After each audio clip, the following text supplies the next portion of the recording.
In the most popular segment in vehicles, we have the most popular brands here.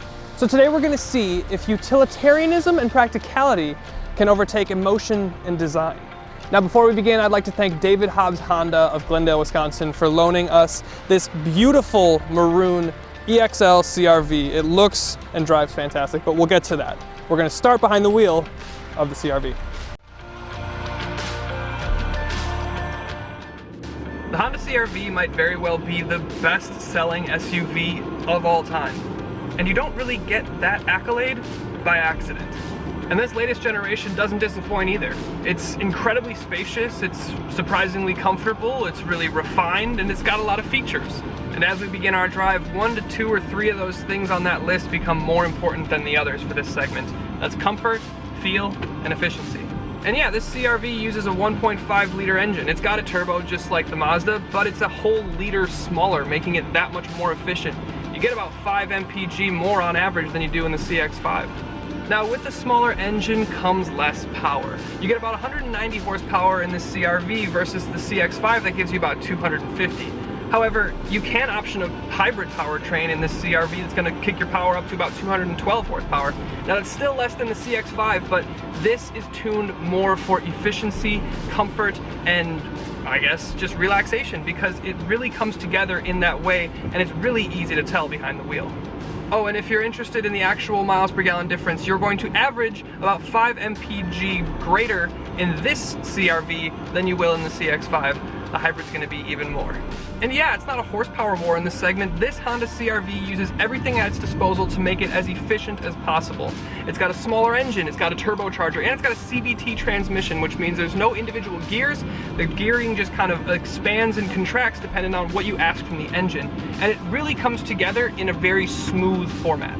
Now some people get offended by CVT transmissions, and I totally understand. I personally prefer a 6-speed or an 8-speed, like you would get in the Mazda. The Mazda has a 6-speed. However, it's not offensive. Like it comes on and it delivers power in an incredibly linear and predictable way. It's very comfortable, it's very relaxing, it's just really smooth.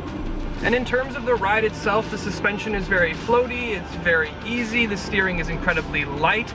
The word that comes to mind behind the wheel of this CR-V is effortless and relaxing. And yeah, there's a little bit of noise that comes into the cabin at higher speeds, and you do get a little bit of the engine and induction sound that comes into the cabin, but it's what you would expect from this segment, and it doesn't bother me at all, really. And ultimately, the main thing is the driving position is fantastic. Myself at 6'1", I can be completely as far back as I need to be, and I can still sit behind myself with 2 to 4 inches of legroom. That is the most impressive thing in this CR-V. So yeah, it's relaxing, it's comfortable, it's efficient, and it's really nice, if not wanting for a little bit of drama and excitement. And with that, let's get behind the wheel of the CX-5.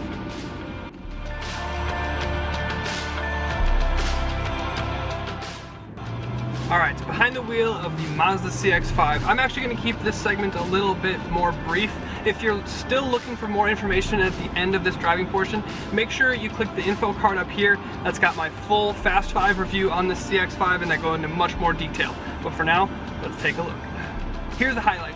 2.5 liters of turbocharged 4-cylinder under the hood of this thing right here. This is the first time that we've gotten a turbocharged engine under the hood of a CX-5, and it is a welcome addition. This thing feels so much more substantial, so much more powerful and confident. 250 horsepower and 310 pound-feet of torque from this new turbocharged Skyactiv G engine. You can get the regular 2.5 liter naturally aspirated engine, but the Grand Reserve and the signature trims will get the turbo, and I will definitely say go for it. These are the biggest differences between this and the CR-V as well.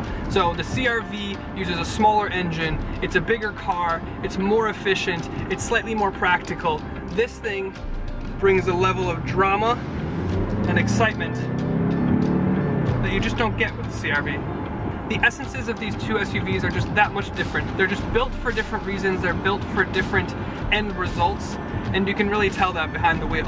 And this Mazda is incredibly nice to drive. That's not taking anything away from the CR-V. The CR-V is still very nice, but this just feels a little bit more engaging. The steering has a little bit more heft and feedback. The suspension, while still being smooth enough for a nice and supple ride, has just enough stiffness to keep you composed in a corner a little bit more. It's just kind of egging you on a little bit to drive it that much harder. And if that isn't enough for you, you have one of the most immaculately designed cabins in the segment. It's also composed of some of the most upscale and rich materials that you can get. You got nice supple leathers, you've got excellent stitching, even the plastics are more high quality and more substantial feeling. There's no chintziness here. So yeah, ultimately, this is a little bit less practical. You get about 5 miles per gallon less in terms of efficiency. It's a little bit smaller in terms of comfortability, but you get so much more drama, so much more feedback, and so much more emotion from this car. And that's ultimately what this thing suggests. It's got more engine, it's got a little bit more interesting and elegant design from the exterior standpoint, and the interior design mimics that as well. So ultimately, I really like being behind the wheel of this Mazda CX-5.